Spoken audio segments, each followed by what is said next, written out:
from South Rim. If my nose is looking a little bit red, I promise I haven't been crying. I just have had non-stop allergies since I got here.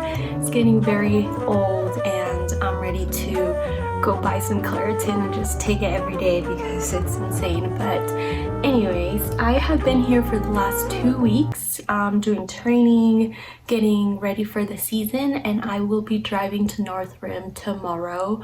I'm kind of happy and kind of sad about it. I'm happy to finally be able to settle down for a while. I've been living off of boxes here because I don't want to unpack my car and then have to pack it back up tomorrow. So it's been a lot of noodles and sandwiches that I've been eating because I don't want to unpack my pots and pans.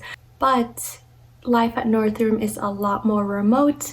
I don't have as much service as I have here, and here the drive to Flagstaff is like an hour and a half maybe.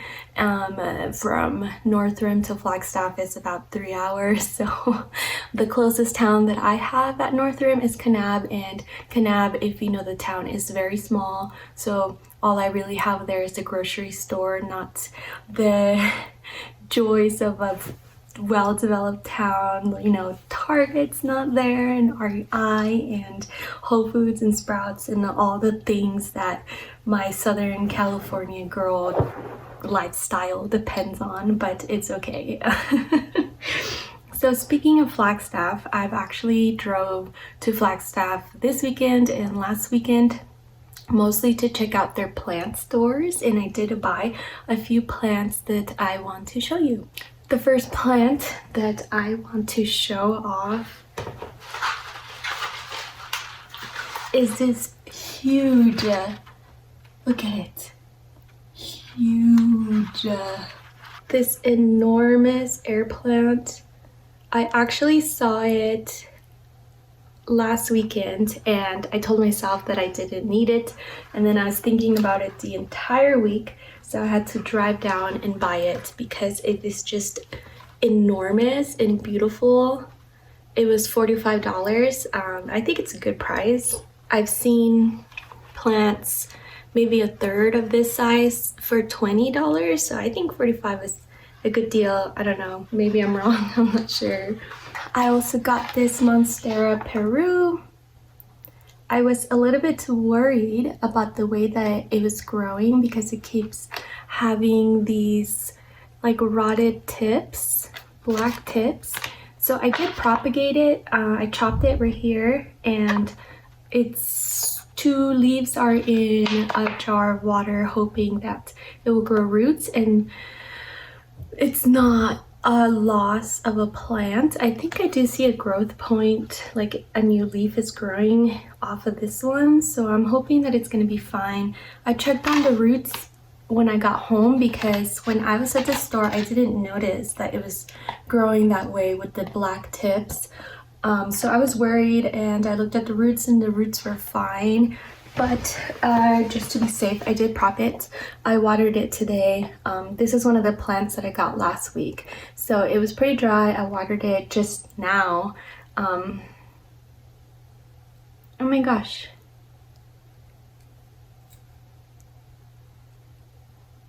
So there's actually another growth point right there that I didn't notice until just now. So I have high hopes for this plant. I think it'll do just fine. But Monstera Peru. The next plant that I got is this mystery begonia. So the plant store that I went to doesn't actually have labels for their plants for some reason, which is a little bit annoying. Like, I wish it did say like it's a blah blah, but I'm just gonna call it a begonia question mark. But look how pretty it is. It's like leaves are as big as my hand. I do have another begonia at home, the maculata, and this one, it's similar to the maculata in that it has the spots, the white spots in the green leaf. So it's really pretty. I think this one, if it grows like the maculata, I'm gonna let this one trail down. It would be nice to have it in like a bookshelf.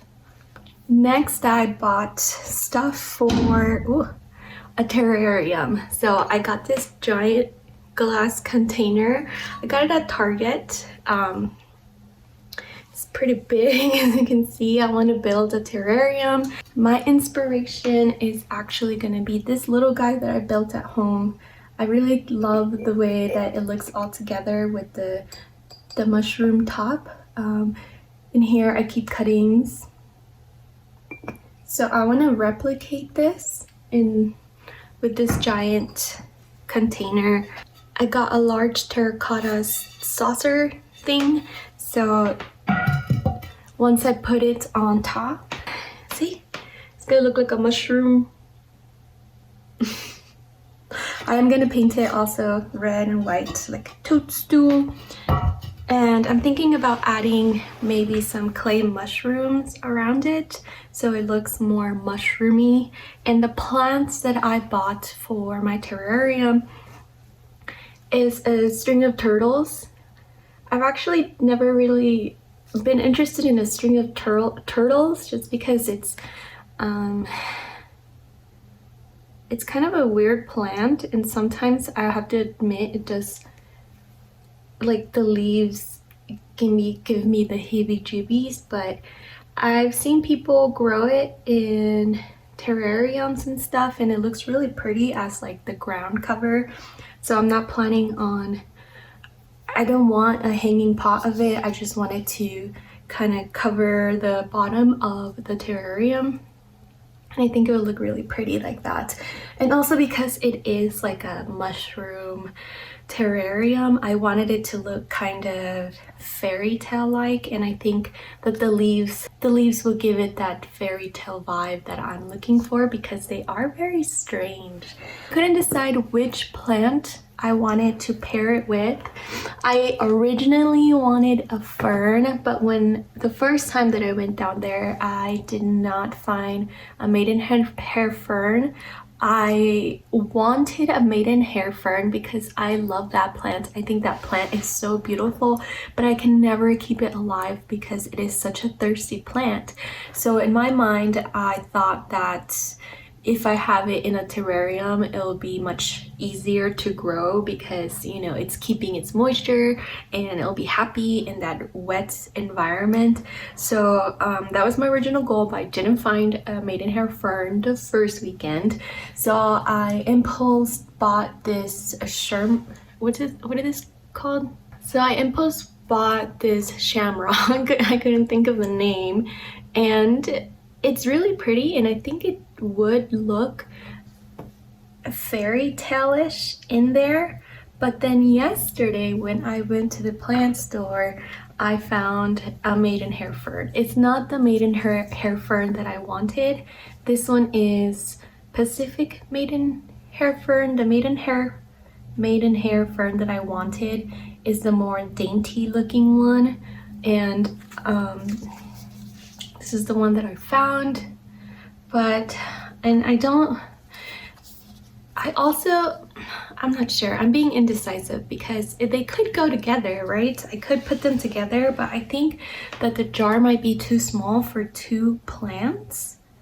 And the reason why I wanted a maidenhair fern was because I have heard that maidenhair ferns grow so slowly, and that is what I wanted for a terrarium, because I don't want to be constantly clipping the leaves back. I want a slow growing plant. I don't know anything about this plant because I've never really been interested in owning one, but maybe I will put them together. I haven't decided just yet. So this is how they would look together in a terrarium. I'm not sure. I gotta think about it some more, because if I am going with a fairy tale look, the purple leaves of this plant will really give that vibe. But I don't know anything about that plant. Is it a fast grower? Is it a slow grower? Should I just do it? I don't know. Maybe I need to make multiple terrariums. Well, I have time to think about it, because when I was at the store yesterday, they didn't have all the materials that I needed. So when I go visit home, that's probably when I'm gonna build it. And so these guys are just gonna live here for now, get used to their new home. Oh shit. Get used to their new home, and by the time I have all the materials, I would have made up my mind. And anything else that I bought? So that's all I got from Flagstaff. A lot of really cool plants that I don't really see at home, mostly the begonia and the Monstera Peru. Today I'm going to finish packing. I might go find some elk so I can take their picture, and then tomorrow I'm driving to Northrim. So yeah, lots to do. Good thing I woke up early today because I have a lot of things to do.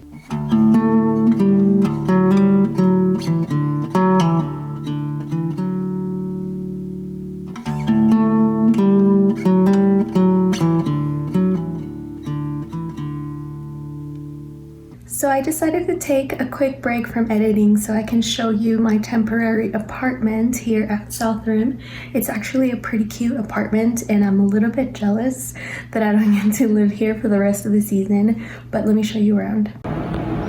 Here is the kitchen. It's a really good sized kitchen actually, and it actually has a dishwasher, which I thought was pretty cool, and it actually has a microwave.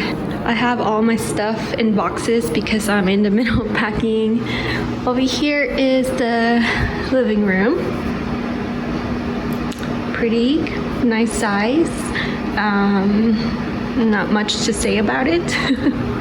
There's actually a washer and dryer, which is so awesome, and I don't have to pay for laundry, thank God.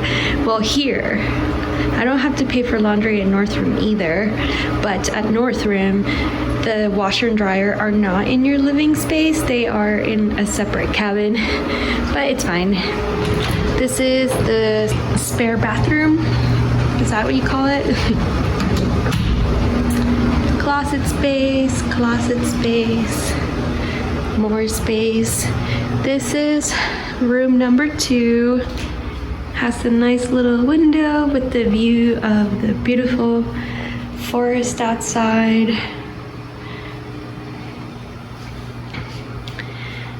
A twin size bed. So all of NPS housing has twin size beds. As you can see, this is where I've been staying, and I'm short, so a twin size bed is not big of an issue, but if you are taller than me, I'm sure that absolutely sucks. This is where I've been staying. It's the main bedroom. I have my own bathroom. It's a pretty good sized bathroom. Nothing too crazy. And it has a cute little balcony. So that would be so cute to set up a little couch, like a outdoor seating area, and just read or do whatever and enjoy the day. I haven't really gotten much use of it because it's been so windy, and today I'm kind of busy editing and packing and all that stuff. But yeah, it's a cute apartment in my opinion.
Well, I made it to Northrim. Now it's time to unpack, get cozy for the night.